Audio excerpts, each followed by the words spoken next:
Slovensko 2012 až 2015. Vláda pre ľudí. Po rozpade pravicovej vlády v roku 2012 víťazí v predčasných voľbách strana Smer, sociálna demokracia a Robert Fico zostavuje vládu. 2012. Nástup vlády v neľahkých podmienkach. Stav krajiny, v ktorom Smer preberá vládu, nie je jednoduchý. Na Slovensku je v úvode roku 2012 viac ako 400 000 ľudí bez práce, máme rekordné zdražovanie, zvyšuje sa zadlženosť štátu a klesajú reálne mzdy. Špajza je úplne prázdna. A v rozklade je daňová správa. Vynaložíme maximálne úsilie, aby ozdravovanie verejných financií neviedlo k ďalšiemu znižovaniu životnej úrovne ľudí, ktorí majú nízke alebo stredné príjmy. Naozaj chceme takýchto ľudí chrániť a od silných očakávame viac solidarity. 2012 až 2013. Dostať Slovensko z krízy. Prvoradou úlohou vlády je dať do poriadku verejné financie. Ozdravovanie verejných financií, ktoré musí prebehnúť, bude veľmi razantné. Nemôže ísť na úkor ľudí s nízkymi príjmami. Týchto ľudí budeme chrániť. Jedinou cestou, ako prekonať krízu, je podľa vlády podpora hospodárskeho rastu.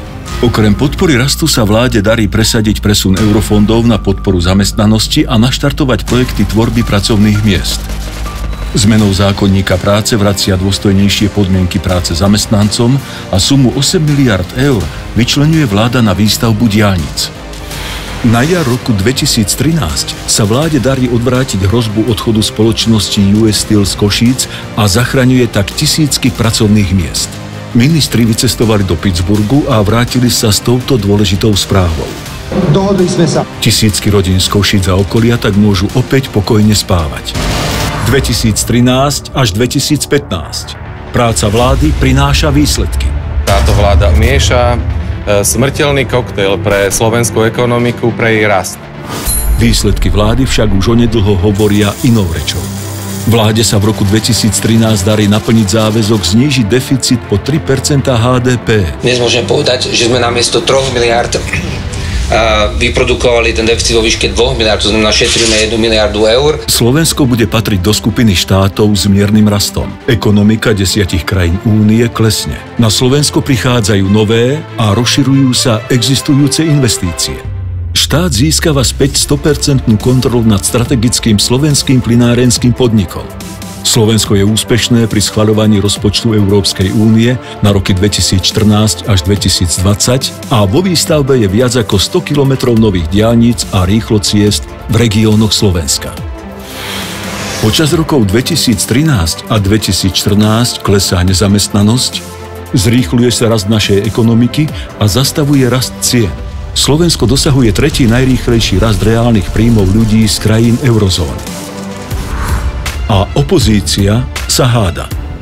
Bela Bugár je evidentne prilepený k tej stoličke dosť pevným kanagonom na to, aby sa od nej odlepil. Pred niekoľkými minútami som v Rade kresťansko-demokratického hnutia oznámil, že za KDH už do parlamentu nikdy kandidovať nebude. Ako keby si Richard Sulík neuvedomil, že takmer polovica členskej základne má iný názor ako on. To, že Richard nedodržal svoj verejný prísľub, začal kraglovať našich ľudí. Vnútri nášho hnutia bude existovať plná sloboda názorov. Strana nová nefungovala podľa predstav, na základe ktorých vznikla. To ale môžem konštatovať, že ani Mečiarovi sa nepodarilo tak rýchlo pochovať HZDS ako Frešovi SDK. Máš jedinú šancu priznať, že si zlodej a podvodník a takto máš šancu sa zachrániť. Psychopatom sa dohody uzatvárať nedajú. Týchto ľudí budem hnať so zasratou metlou z politiky. Končím. Som síce doktor, ale nie som psychiatr, čiže ja mu tú odbornú pomoc, ktorú potrebuje, neviem poskytnúť. Vláda robí pre ľudí. V lete roku 2014 a následne v lete roku 2015 predstavuje Smer prvý a druhý vládny balíček na zlepšenie životnej úrovne ľudí. Chceme, aby štát bol solidárny. Chceme, aby vláda prijala rozhodnutia, ktorými dáme najavo ľuďom, že si vážime ich príspevok k tomu, v akom stave dnes Slovenská republika z hľadiska ekonomiky a financií je. 30 opatrení dvoch vládnych balíčkov smeruje najmä na podporu ľudí s nižšími a strednými príjmami, mladých rodín s deťmi či dôchodcov, ale takisto na podporu hospodárskeho rastu. historické zvýšenie minimálnej mzdy, vlaky zadarmo pre študentov a dôchodcov, zníženie DPH na vybrané základné potraviny, pomoc regiónom s najvyššou nezamestnanosťou, zvýšenie materskej dávky a príspevku na starostlivosť o dieťa či rozšírenie kapacít materských škôl, minimálny dôchodok, zníženie doplatkov za lieky pre dôchodcov a deti do 6 rokov, či zníženie ceny plynu pre 1 400 000 domácností o dvojciferné číslo. Čo ponúka opozícia? Ja nie som taký blbý ako Procházka. Ja v žiadnom projekte, v ktorom bude Oľano, fungovať nebude. Súčasné opozičné strany sú myšlienkovo vyprázdnené a bez programu. Ak si Procházka myslí, že na neho nie je dôkaz, je schopný klamať o čomkoľvek. S Matovičom sa vládnuť nedá. Klame tak, že keď ráno vstane, už aj to je klamstvo. Pravica sa javí bezútešne.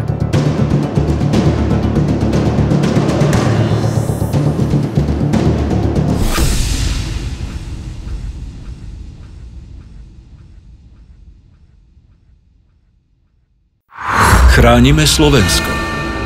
V lete roku 2015 stojí Európa na prahu najväčšej migračnej vlny od druhej svetovej vojny. Chcem s plnou vážnosťou vyhlásiť, že vláda Slovenskej republiky nemieni podceniť túto tému.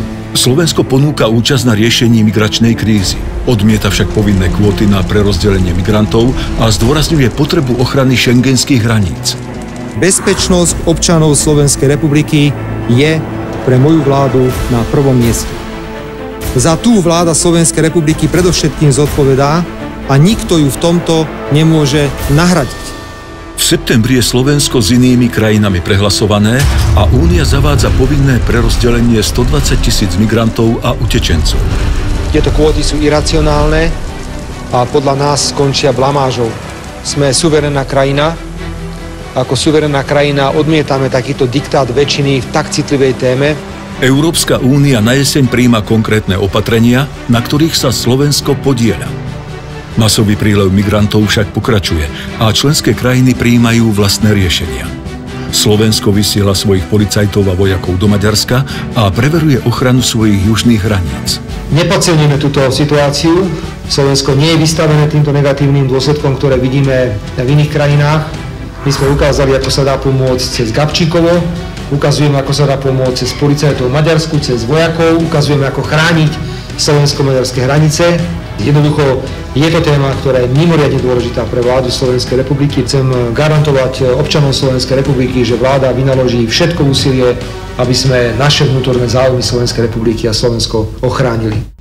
2015. Úspešné Slovensko. Napriek tomu, že opozícia tvrdí opak, vládne balíčky neškodia verejným financiám ani ekonomike. Naopak, tá rastie najrýchlejšie v eurozóne. 2,5 roka klesá nezamestnanosť, rastú reálne mzdy a dokonca klesajú ceny.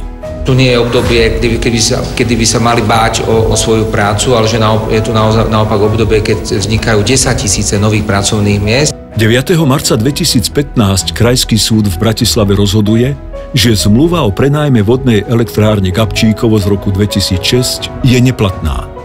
Štát preberá nad elektrárňou plnú kontrolu.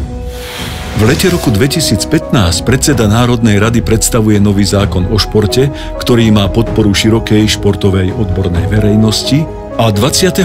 augusta je slávnostne otvorená najmodernejšia futbalová aréna na Slovensku, City Arena, štadión Antona Malatinského v Trnave, ako prvý z 21 štadiónov v mestách Slovenska, ktoré budú zmodernizované s podporou štátu.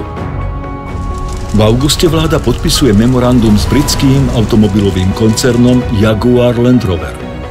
Týmto sa Slovensko dostáva na krok od získania najväčšej investície za 10 rokov, ktorá môže podľa Národnej banky Slovenska vytvoriť v nasledujúcich rokoch až 17 000 pracovných miest.